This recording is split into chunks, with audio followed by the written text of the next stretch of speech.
Diqqat aholiga tezkor xabar. O'zgidromet agentligi 13, 14 va 15 avgust kunlari kuzatiladigan ob-havo ma'lumotini e'lon qildi. O'zbekistonga yana anomal issiq qaytadimi? Videorolikni o'tkazib yubormasdan oxirigacha ko'ring. Assalomu alaykum hurmatli tomoshabin, kanalimizga xush kelibsiz.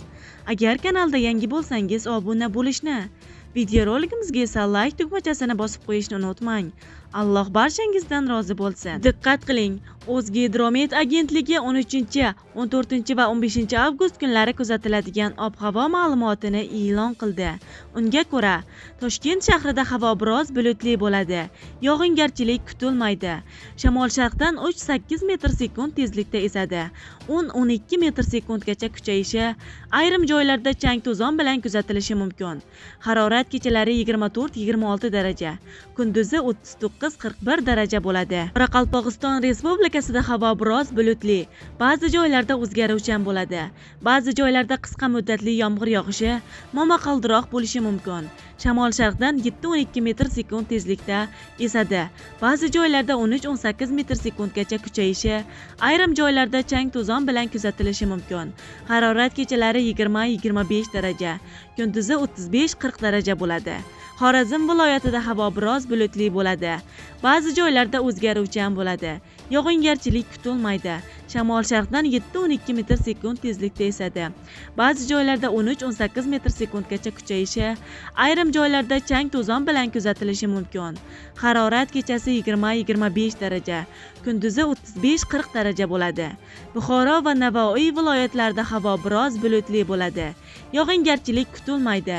Shamol sharqdan 7-12 metr/sekund tezlikda esadi. Ba'zi joylarda 13-18 metr/sekundgacha kuchayishi, ayrim joylarda chang-to'zon bilan kuzatilishi mumkin. Harorat kechalari 21-26 daraja, cho'l hududlarda ba'zi joylarda 27-30 darajagacha, kunduz kunlari esa 38-43 daraja bo'ladi. Toshkent, Sirdaryo, Jizzax va Samarqand viloyatlarida havo biroz bulutli bo'ladi.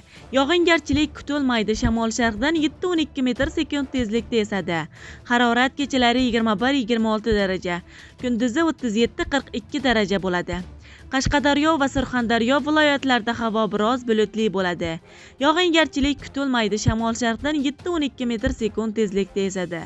Harorat kechalari 21-26 daraja, kunduz kunlari 37-42 daraja bo'ladi. Andijon, Namangan va Farg'ona viloyatlarida havo biroz bulutli bo'ladi. Ba'zi joylarda o'zgaruvchan bo'ladi. Yog'ingarchilik kutilmaydi.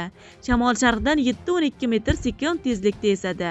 Harorat kechalari 21-26 daraja, kunduz kunlari 35-40 daraja bo'ladi. Respublikaning tog' oldi va tog'li hududlarida havo biroz bulutli, ba'zi joylarda o'zgaruvchan bo'ladi. Ayrim joylarda qisqa muddatli yomg'ir yog'ishi, momaqaldiroq bo'lishi mumkin. Shamol sharqdan 7-12 metr/sekund tezlikda esadi. Harorat kechalari 15-20 daraja, kunduz kunlari 28-33 daraja bo'ladi. O'zgidromet ushbu ish haftasi davomida issiq ob-havo bo'lishi kutilayotganini ma'lum qilgandi. Avgust oyi oxiriga kelib O'zbekiston hududiga nisbatan salqin havo kirib kelishi mumkin. Natijada kunduzgi harorat asta-sekin 25-30 darajagacha pasayadi deyiladi ma'lumotda. Hurmatli tomoshabinlar, videorolikka like bosib, videoni barcha tanishlaringizga yuborib, ogohlantirib qo'yishni unutmang.